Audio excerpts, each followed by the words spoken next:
दक्षिण भारत की प्राचीन धरा, काकतीय साम्राज्य के विशाल किले, तलवारों की चमक, युद्ध की धूल और एक रानी जिसका नाम इतिहास में अमर हो चुका है, रानी रुद्रमादेवी। 13वीं शताब्दी का समय, जब भारत कई छोटे बड़े राजाओं में बंटा था। हर राजा अपनी भूमि बढ़ाना चाहता था, हर साम्राज्य अपनी शक्ति। लेकिन इसी अराजकता के बीच उभरी एक रानी जो समाज के नियमों को तोड़कर सिंहासन पर बैठी। एक रानी जिसे बचपन से ही लड़का बनाकर तैयार किया गया। यह है उस रानी की कहानी जो अपने समय की सबसे शक्तिशाली, सबसे साहसी और सबसे प्रगतिशील शासक बनी। काकतीय साम्राज्य का उदय। काकतीय साम्राज्य वर्तमान तेलंगाना, आंध्र प्रदेश और कर्नाटक के बड़े हिस्से में फैला हुआ था। इस साम्राज्य की शक्ति उसकी संस्कृति, कला, जलव्यवस्था और सबसे बड़ी बात, उसके शासकों की बुद्धिमत्ता में थी। राजा गणपतिदेव काकतीय वंश के महान शासकों में से थे। उनकी उम्र बढ़ रही थी पर एक समस्या उन्हें परेशान करती थी। उनके पास कोई पुरुष उत्तराधिकारी नहीं था। उनकी एक बेटी थी रुद्रमादेवी। लेकिन उस समय समाज में स्त्री शासक को आसानी से स्वीकार नहीं किया जाता था। साम्राज्य में विद्रोह, दरबारी राजनीति और पड़ोसी राजाओं की नजरें सभी चिंताजनक थी। ऐसे में राजा ने एक ऐतिहासिक निर्णय लिया जो आने वाले समय में दक्षिण भारत का इतिहास बदलने वाला था। रुद्रमा का जन्म और पालन पोषण। 1259 ईस्वी में जन्मी इस बच्ची को दुनिया ने सिर्फ एक राजकुमारी समझा। लेकिन राजा गणपतिदेव ने घोषणा की, हमारी बेटी नहीं, हमारा पुत्र रुद्रदेव पैदा हुआ है। और इसी पल से एक नई कहानी शुरू हुई। रुद्रमा को बचपन से ही लड़कों की तरह पाला गया। घुड़सवारी, तलवारबाजी, युद्ध रणनीति, प्रशासन, हर शिक्षा जो एक भावी राजा को दी जाती है। दरबारियों में हलचल थी। एक लड़की राज्य कैसे संभालेगी? राज्य पर हमला हुआ तो क्या होगा? लेकिन राजा का जवाब एक ही था, जब समय आएगा मेरी पुत्री खुद साबित करेगी। बचपन के प्रशिक्षण और पहली झलक।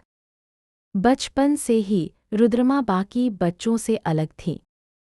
खिलौनों से नहीं, वे घोड़े, धनुष और लकड़ी की तलवारों से खेलती। उनके गुरु अनेक शास्त्रों में निपुण थे।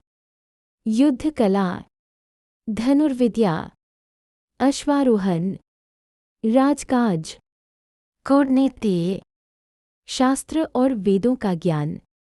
कई बार राजकुमारों से भी तेज, रुद्रमा अभ्यास में उनसे आगे निकल जाती थी। महाराज की आंखों में गर्व था।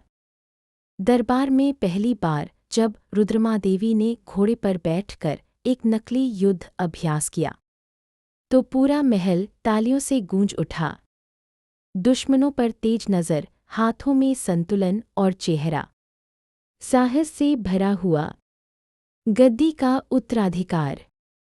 13 साल की उम्र में रुद्रमादेवी को औपचारिक रूप से राजकुमार रुद्रदेव घोषित किया गया। राज्य के कई सरदारों ने विरोध किया। उन्होंने कहा, स्त्री को राजा बनाना अपमान है। राज्य की सुरक्षा खतरे में पड़ जाएगी। लेकिन गणपतिदेव अडिग रहे। समय बीतता गया। रुद्रमा अब युवती बन चुकी थी। उनका व्यक्तित्व और नेतृत्व सबको प्रभावित कर रहा था। 1259 में राजा गणपतिदेव ने उन्हें राज्य की सहशासक बनाया। अब वे प्रशासन संभालने लगी। कर प्रणाली, व्यापार, सेना का प्रबंधन, सब अपने हाथों से। लोग समझने लगे कि ये लड़की जन्म से नहीं, कर्म से राजा है। पहला विद्रोह और पहली जीत।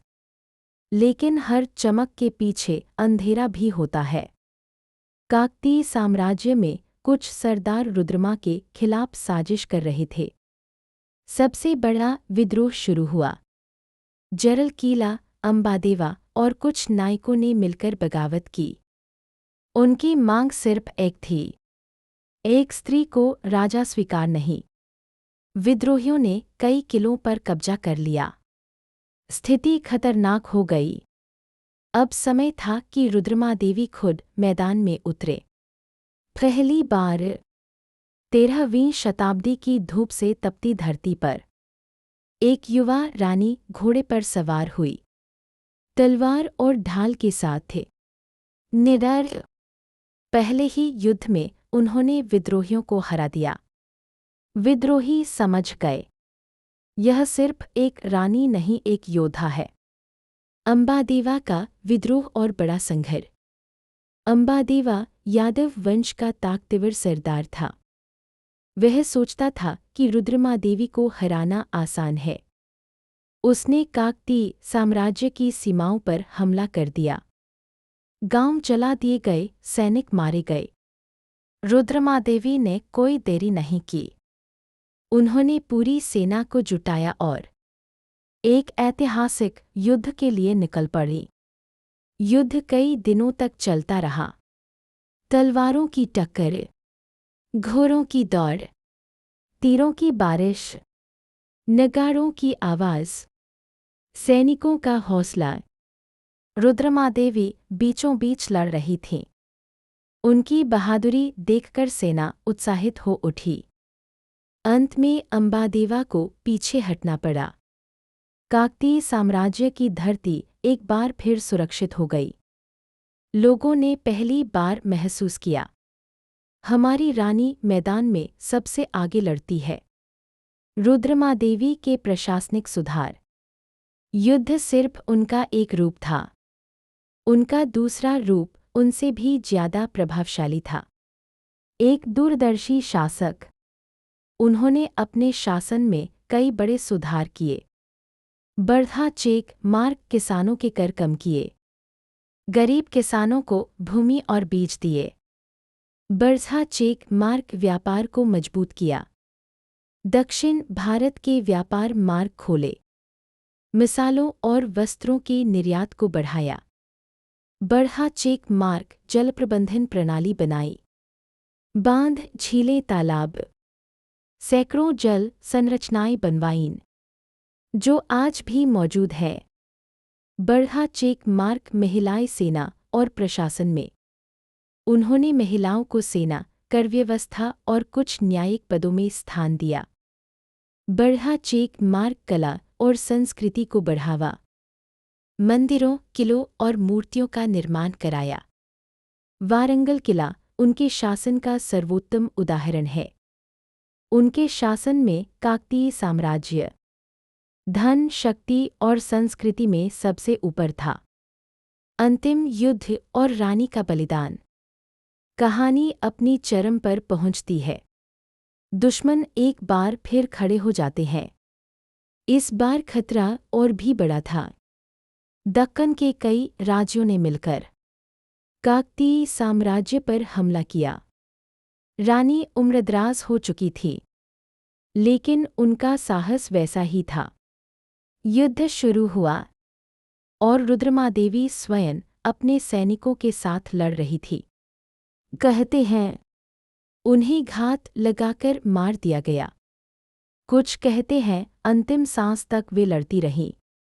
उनकी मृत्यु रहस्य में छिपी है, लेकिन उनका बलिदान इतिहास में अमर है। विरासत।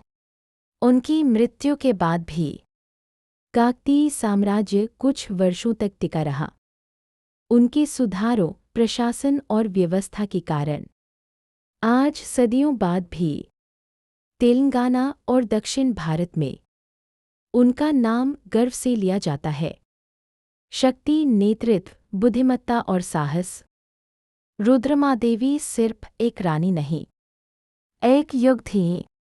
उनकी कहानी आज भी कहती है, राजा बनने के लिए पुरुष होना जरूरी नहीं, दिल में साहस होना जरूरी है।